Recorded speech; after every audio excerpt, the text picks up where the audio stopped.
سسکتی ریاست اور گرتی حکومت کو بچانا جان جوکھوں کا کام ہے، اور اسی کام کو انجام دینے والے ایک تاریخی کردار کا نام ہے شام۔ خلافت بنو امیہ اپنے نقطہ عروج کو چھو کر تیزی سے زوال کی طرف گامزن تھی، اور کسی بھی لمحے زمین پر گر کر پاش پاش ہونے والی ہی تھی کہ راستے میں ہشام بن عبد الملک نامی یہ رکاوٹ آ گئی اور اپنے عزم و ہمت سے اسے مزید 10 سال تک زوال پذیر ہونے سے بچایا، مگر خود زوال پذیر تھا۔ موت کا مقابلہ ہشام بھی نہ کر سکا اور راہ عدم کا راہی ہوا۔ اس کے بعد ایک دفعہ پھر بنو امیہ زوال کی طرف جانے لگے۔ بسم اللہ الرحمن الرحیم۔ ہشام بن عبد الملک سن 105 ہجری میں یزید کے بعد اس کا بھائی ہشام بن عبد الملک بادشاہ بنا۔ یہ بہت ہی ہوشیار، عقل مند اور بہادر انسان تھا۔ اس کے زمانہ میں سلطنت ایک بار پھر مضبوط ہوئی۔ ہشام کے دور میں قبائلی خانہ جنگیوں میں سے مضر اور حمیر کا جھگڑا دوبارہ اٹھنے لگا تو ہشام نے اسے پوری قوت سے دبا دیا۔ اسی زمانے میں ترکوں سے کئی بار جہاد ہوا اور اسلامی لشکر ایک بار پھر غالب رہا۔ جو علاقے فتح ہونے کے بعد بغاوت کر رہے تھے وہاں اسلام کی تعلیم و تربیت کے لیے مبلغین روانہ کیے گئے، جس سے بہت ہی فائدہ ہوا۔ تاہم بعض نادان گورنروں کی وجہ سے ان میں سے کچھ لوگ مرتد ہونے لگے تو ہشام نے فوراً حکومتی سطح پر ان کی مدد کی، انہیں اسلام کی ترغیب دی گئی اور جزیہ بھی معاف کر دیا گیا، تو ایک بڑی تعداد نے پھر اسلام قبول کر لیا اور ترکوں میں بھی اسلام پھیل گیا۔ افریقہ میں بار بار بغاوت ہوتی تھی، اس دفعہ بھی بربر اور خارجیوں نے یورش کی تو ہشام نے میدان میں اتر کر سخت شکست دی، جس کے بعد ان میں دوبارہ اٹھنے کا دم خم باقی نہ رہا۔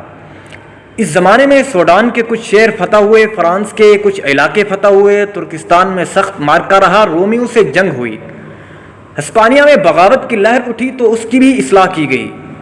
گویا ان تمام میدانوں میں مسلمانوں کو شاندار کامیابی ہوئی۔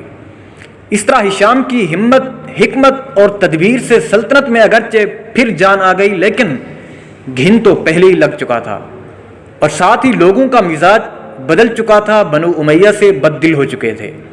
یہی وجہ ہے کہ جب موقع ملا کوئی نہ کوئی لڑائی شروع ہو جاتی۔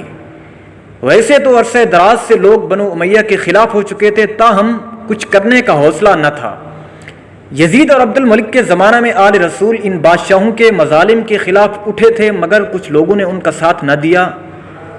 کچھ حالات ایسے بنے کہ یہ لوگ دنیاوی لحاظ سے کامیاب نہ ہو سکے۔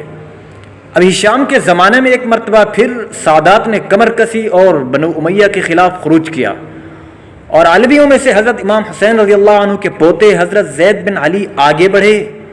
کوفہ والوں کی ایک بڑی تعداد ان کے ساتھ ہو گئی، مگر اہل کوفہ تو بہت ہی پرانے دغاباز اور ڈرپوک تھے، دھوکہ دہی ان کی فطرت تھی۔ علویوں کا بادشاہ کی فوج سے مقابلہ ہوا تو کوفیوں نے غداری کی، عین موقع پر ساتھ چھوڑ کر الگ ہو گئے اور بیچارے حضرت زید بن علی شہید ہو گئے۔ عباسی برسوں سے طاق میں تھے، اگرچہ یہ ابھی مکمل طور پر میدان عمل میں نہیں آئے تھے، البتہ سارے معاملات بہت دھیان سے، بہت باریک بینی سے دیکھ رہے تھے۔ اب ان کی باری تھی، لہٰذا انہوں نے بھی خروج کیا اور اپنا ایک نمائندہ اور امام بنا لیا، لیکن وہ یہ سارے معاملات انتہائی چوکنا ہو کر کر رہے تھے، لہٰذا عملی طور پر ہشام ان کے خلاف کچھ بھی نہ کر سکا اور یہ اندر ہی اندر مضبوط سے مضبوط تر ہوتے چلے گئے۔ دوسری طرف ہشام تقریباً 20 سال حکومت کر کے سن 125 ہجری میں انتقال کر گیا۔ آئندہ آنے والے خلیفہ سے ہشام بالکل مطمئن نہ تھا، لہٰذا اس کی جگہ ولی عہد کسی اور کو بنانا چاہا۔ اس نقطے پر خلیفہ اور امراء سلطنت میں اختلاف ہوا، جس نے جھگڑے کی صورت اختیار کر لی، اور اس طرح کے معاملات نے بنو امیہ کی گرتی ہوئی دیوار کو ایک اور دھکا دے دیا۔